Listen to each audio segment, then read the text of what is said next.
Mananghalian muna ang Inday, pero mag-pray muna mga day bago kumain mga day. Kakatapos ko lang dyan maglinis ng bahay. Tagalan ako mga day. Tapos kakain na tayo ng tanghalian. Napabili na lang ako ng ulam. Umuwi pa kasi yung paris ko. Tapos sinabihan ko siya na bumili ka ng ulam. Kaya may ulam na binili siya pero ayaw ko man.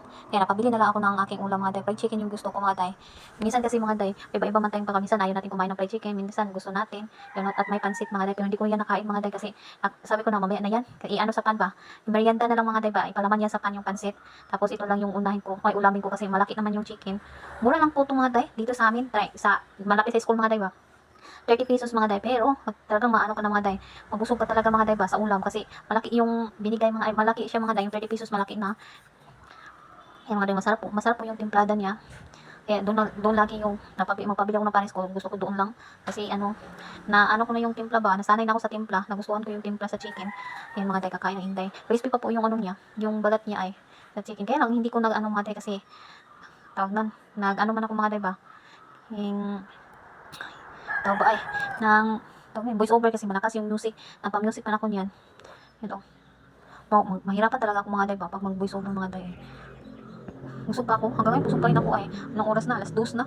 Ang i-voice over na lang natin kasi baka maano tayo pa na malakas yung music. Tapos habang kumakain di na ka makapagsalita mga day.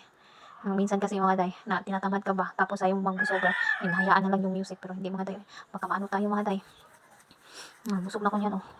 Sarap sana yung may kape ba. Kaya lang sobrang init mga day. Tapos hindi ako ng kape. Mamaya na lang pang merienda ba. Ang pares sa tinapay at saka yung pansit. Namin talaga ko mga day ba.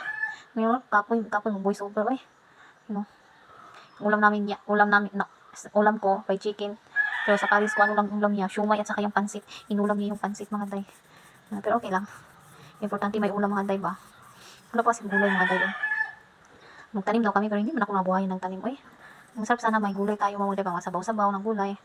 Hindi man tayo makapagsabaw mga day kasi wala tayong gulay. Nandito tayo sa bukid tapos yung gulay nasa syudad. Kailangan pang bilhin.